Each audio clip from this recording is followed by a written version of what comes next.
Week 3 of our season. Week 3? Are you kidding me? It's already week 3? God. What a week. What a start to the year already. What a start. Guys didn't know, I've reached Florida. I'm in Zephyr Hills right now. I'm at my grandparents' and we're chilling. I actually am doing this outside here, so there's my old place. Chilling outside right now. Danny's in taking a old poo-poo. But Joey, I'm sorry you couldn't be on this week, and Ira, I'm sorry you couldn't be on this week as well. But we've got plenty of weeks left, and everyone's gonna at least make one appearance. I bet you that for sure.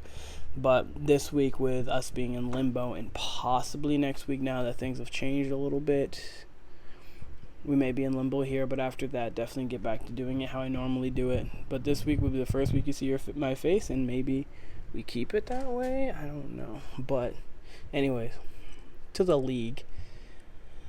This week in the NFL was an week for me in fantasy and FanDuel. Was an week. It was okay. I wasn't excited about it. I wasn't excited about my matchup with Ira at first, but when you win $114 to 80.6, you're doing things. Ira booked before that he was going to beat me by at least 30. He booked it. He put it in stone. I understand Russell Wilson's the only person on his team that scored a touchdown. I understand that. I get it. We all get it. But it's fantasy. So I'm going to talk my shit when I can. Karma comes to a few. Everything you tax returns, and I just got my W-2s. It's time to cash out. That's what we do. Win by 30 freaking 3, bod. 33. Got cooked. Got flamed. I'm telling you. I was texting Joe D this.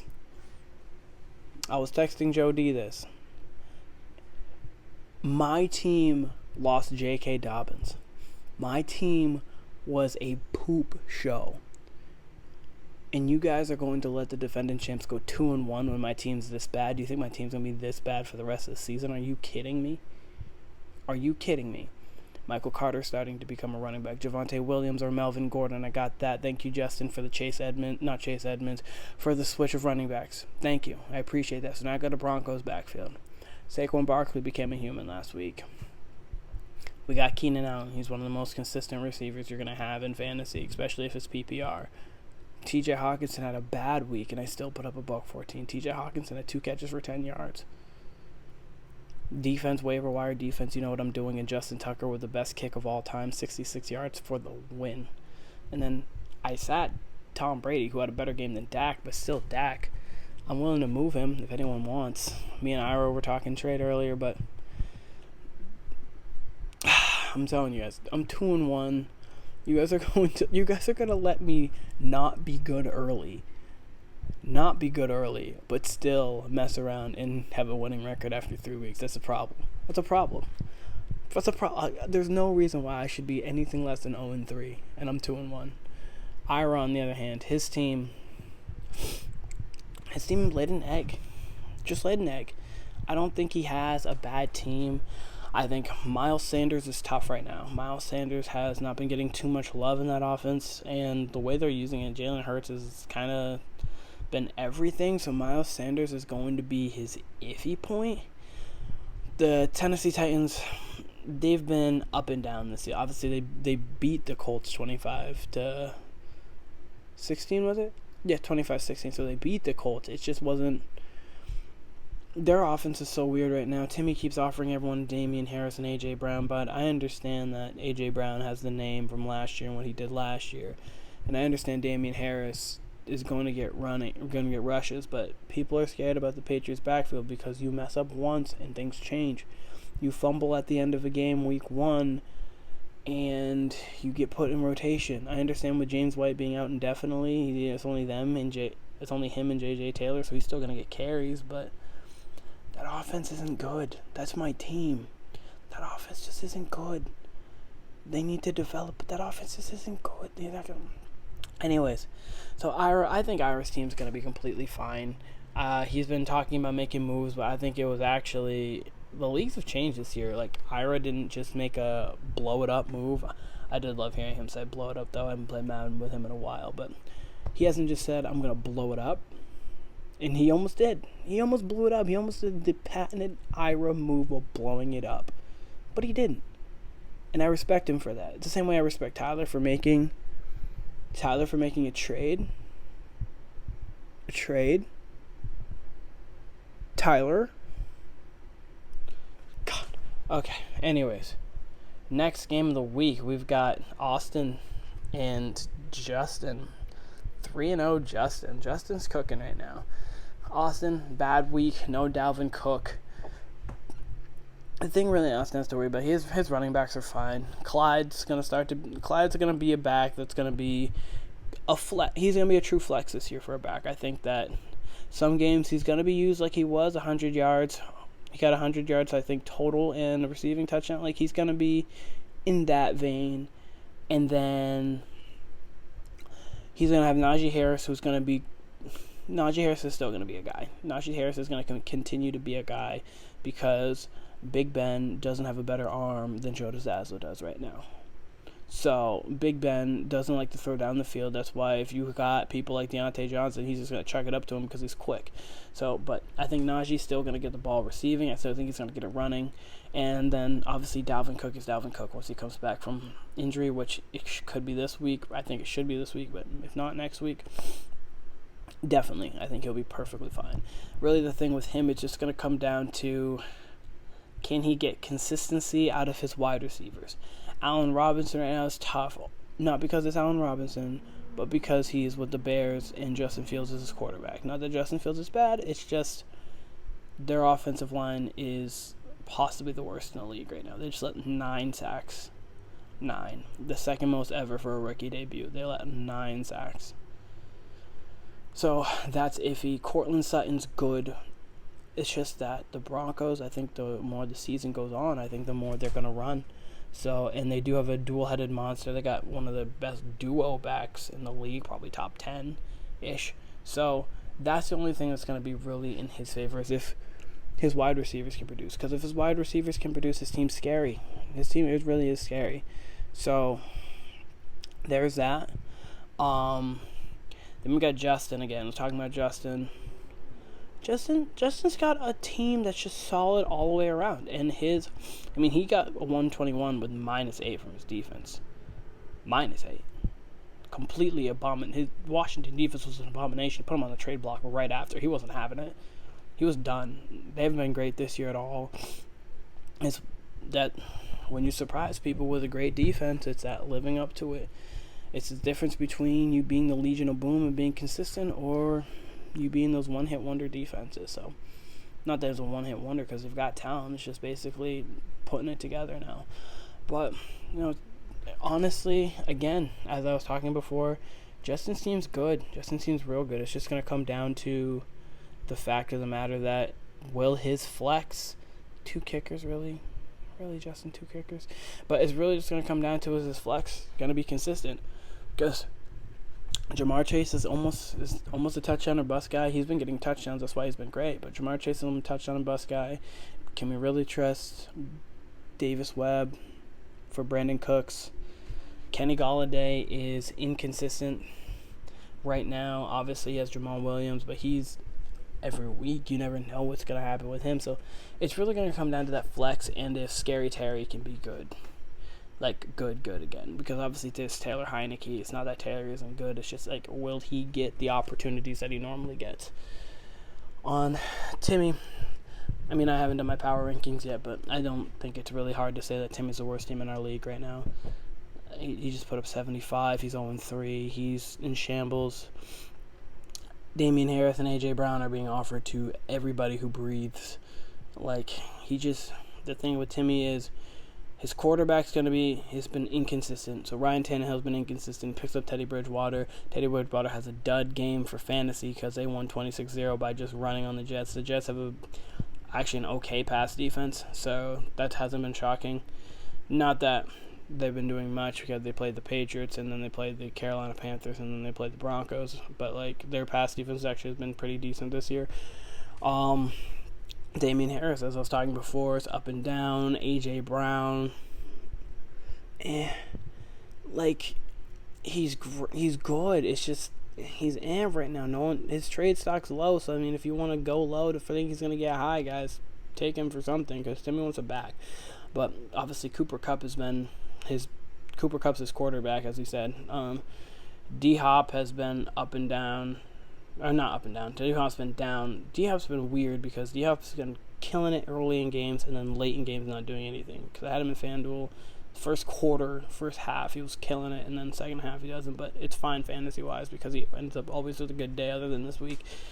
And then Jared snuck out with a win with his team not performing. Jared's team took a hit this week.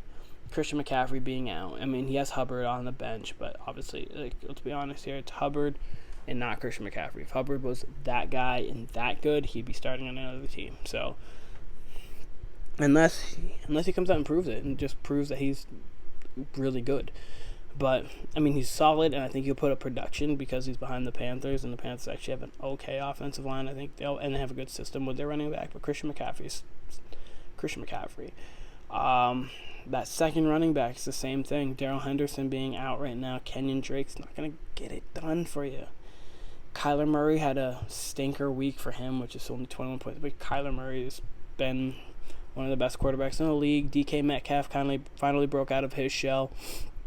Calvin, his team's still fine. His team will be perfectly fine all season long. I don't think it really just comes down to how can he stand with Christian McCaffrey out, and also will Darrell Henderson come back to be his RB2, because he really needs an RB2, because like Mike Davis is cool too, but Mike Davis isn't that. Then we got Tyler getting his first loss of the season to maybe the best team in our league right now, Camden. So we got, obviously, Aaron Rodgers and Aaron Jones are going to play well. Aaron Jones looks even more consistent than he hasn't been all years. I mean, he's always been consistent, but I think now that he doesn't have a back that can do the similar things that he can, A.J. Dillon's a better receiver than people would probably know. But obviously, he's just a bully.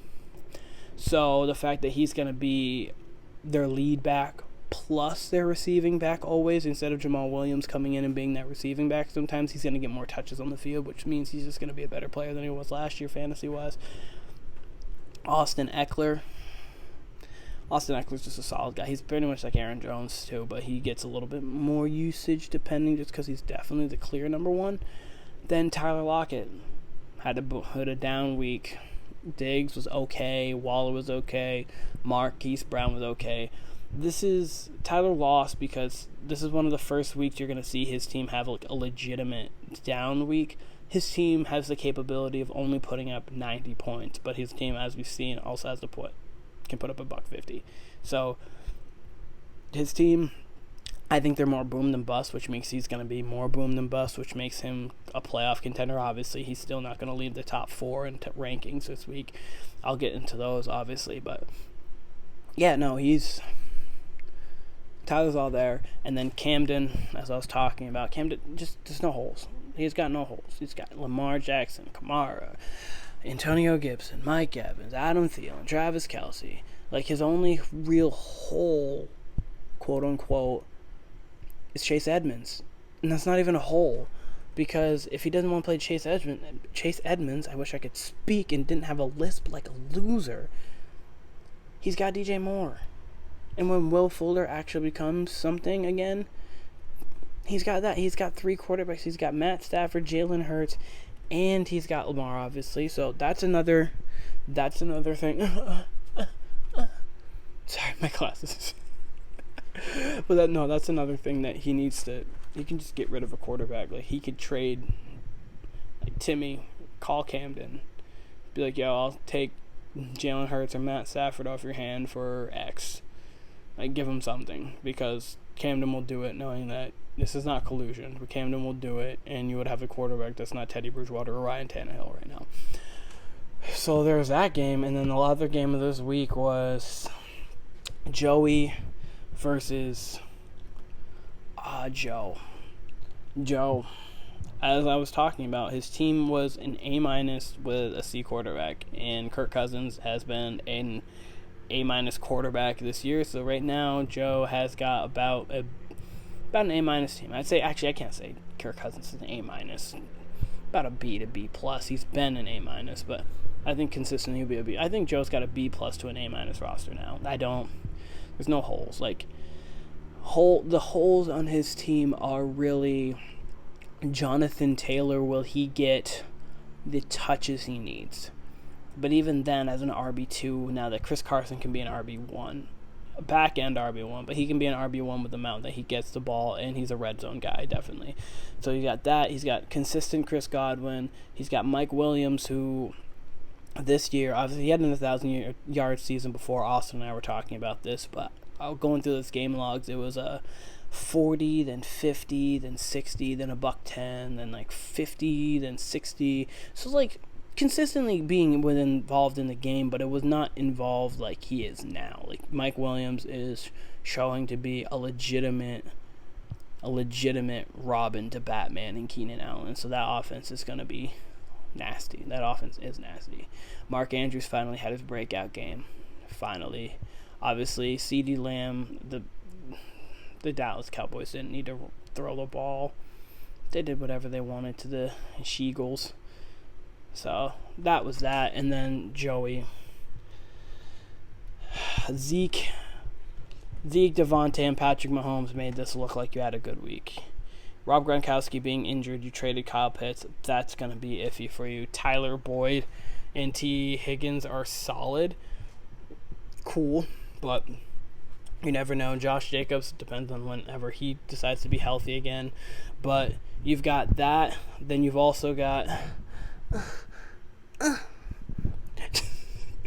Then you got Myles Gaskin. Like, there's just no consistent. Robert Woods has not been consistent because it's been a Cooper Kupp show. Joey, word of advice, I'd hold on to Robert Woods. Put him on your bench because after a while, Robert Woods is probably going to start getting something when Cooper Kupp decides to get double teamed. I think Robert Woods is still talented. He's going to get the ball more. So I think I would hold on to Robert Woods. I think he could be interesting at the end of the year. Just a little fantasy advice. But, his team has just... There's just this thing with his team where it's so... As LeBron said a few years ago when, in like 2017, he's top-heavy as shit. Or top-heavy as you know what. Joey's top-heavy. Pat Mahomes. Devontae Adams. Zeke. And then Grunt. And then after that, it's just like... It doesn't drop from like an A to like B's. It drops from like A's to like a B to then like some C's. Like Tyler Boyd's like a C. He's not going to, like, the only reason why he had a good week this week is because he got a touchdown. And Tyler Boyd's not a touchdown-a-week guy. So it's his team is in a real tough spot because he doesn't have a consistent running back. And honestly, I don't even think Zeke you can count as a real consistent running back. It's not like Zeke is a world beater right now. So there's that. This has gone on longer than I thought it was actually going to, but... Alright, so power rankings for this week. I kind of had to freestyle these. Like, I wrote it down just barely. Like, I scribbled some shit. But because I wasn't able to go as in-depth as I normally do because I've been doing a lot this week. So this is going to be not as bad as... But, like, this is my power rankings for the week. And I was able to go in-depth, but not as much in-depth. 10's Timmy. I've already alluded to it. Like, I don't think anyone would argue, including Timmy. Like... 10 is Timmy. I'm sorry, like, you have no consistency. Your running back 2 now is dead. That you got rid of Zeke, and Damian Harris is up and down. Like, DeAndre Swift's maybe going to get some touches taken away from him with Jamal Williams. Like, your team's just kind of in shambles. We'll see how the back end of your deal when you get Devontae Adams back and send over Michael Thomas or whatever the hell's going on with that deal. So you're 10. I think everyone agrees. Joey 9. I don't think that's even like much of a conversation either, just because both of you guys are 0-3.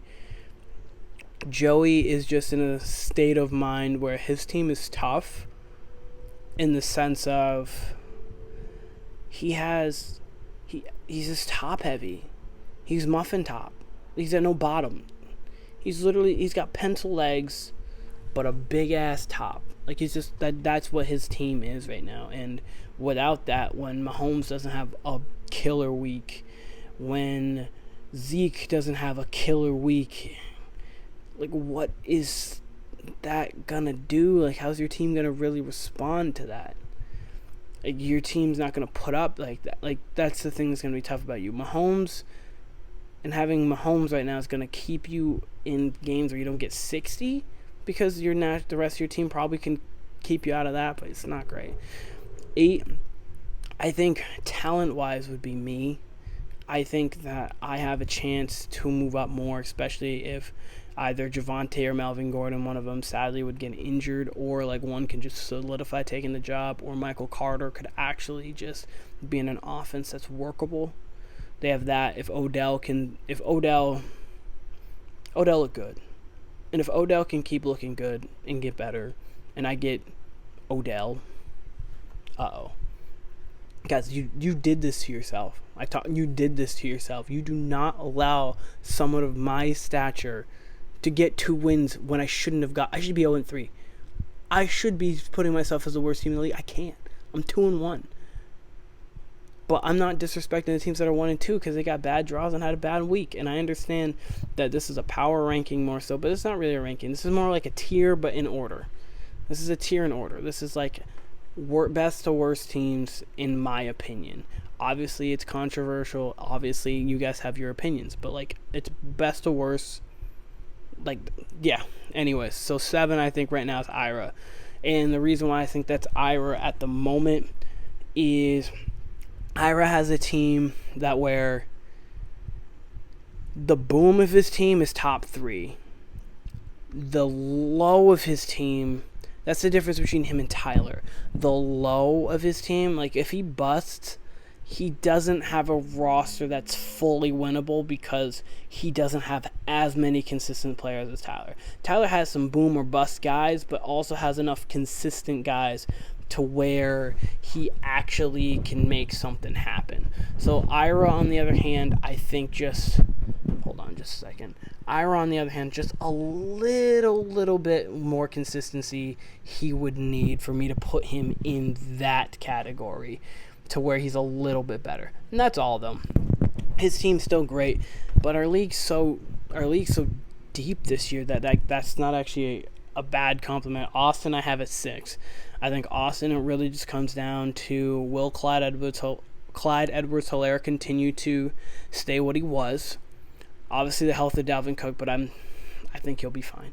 And then if Cortland Sutton and your other receivers can really, Allen Robinson and your other bench receivers, Brandon Ayuk, can actually become guys who are solidified, like week in, week out guys. That's pretty much that. And then 5 is Joe. I think with Joe, it comes down to J.J. Taylor. How consistent will he be? And Kirk Cousins. It's Kirk Cousins. So, like, regardless of it being fantasy or not, Kirk Cousins could have a 225-yard, 2-pick, 1 touchdown, 15-point game, and he looks like what Trevor Lawrence did for the first 3 weeks. So it really comes down to that. But other than that, his roster is loaded and probably have the deepest roster in the league. Not that the deepness of rosters matter all too much just because it's fantasy, but around there. But I honestly think 5, 6, and 7 semi-interchangeable. Like, I think you could put Austin at 5. I think you could make a case for Austin at 7. I think Ira could play 5. Ira could be 6, 7. Same with Joe. I think all 3 of those teams are interchangeable. And really, with the injury of Christian McCaffrey, Jared being 4, I think Jared's interchangeable with that too. And it's really just because Darrell Henderson and Christian McCaffrey are not there. Like, his 2 backs are not there. And so when you lose, especially early in the season, when you are losing a solidified 25 to 30 points, at least, like when you're losing that and you're replacing it with Kenyon Drake and like he's going to have to, with Chuba, like we don't know what he's going to be. So like you may lose 50% of your running back production right there, and that changes your entire outlook. That makes you go from 133 to 10, and that's beatable. So that's 4, and I think that 4 through 7's interchangeable. So like I don't think it's solidified. But I think the top 3 solidified right now. Justin's 3. Justin, the reason why Justin, even though he's 3-0, can't be 2 or 1 for me right now is the fact that Justin's team just doesn't have the kill that, at least he hasn't shown it yet. And this year, obviously, players that can, but he doesn't have that, like, 155 point in him. I don't see it. Like, Herbert Henry can. And I guess Mixon could, Jefferson could, with him getting more one coverage, you'll see. McLaurin could. It's just, like, Tyler's team could boom. Like, Lockett can go off for 2 titles, which is why Tyler's 2, and Camden's 1. But Justin's 3 because that boom, gotta get that boom, only caps at 130 or like 135, and like and Tyler and Camden can get to 150. Like Tyler has, Camden can. Tyler's 2 because, as I was saying, a little bit different than Ira. Tyler's boom is, like, Ira's boom is just as good as about Tyler's boom, but when Tyler's team busts, he's got enough consistency to win him a game. Ira is iffy, like, but Tyler can still get to 100, 105, which makes him a little bit more consistent than Ira, which is literally, that's the difference between Ira and Tyler, and that's the difference between 7 and 2. Like, that's how close this league is top. And then Camden's 1. Camden has no holes.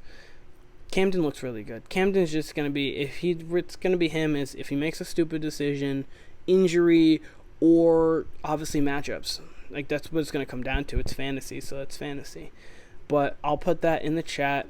That is the breakdown for this week, and it's a little different this week because I had to record it here. I got to use a little fuzzy microphone instead of using my actual one. So if the audio is a little bit different, I apologize. But we'll come back next week and hopefully we'll have a guest on. Week 3.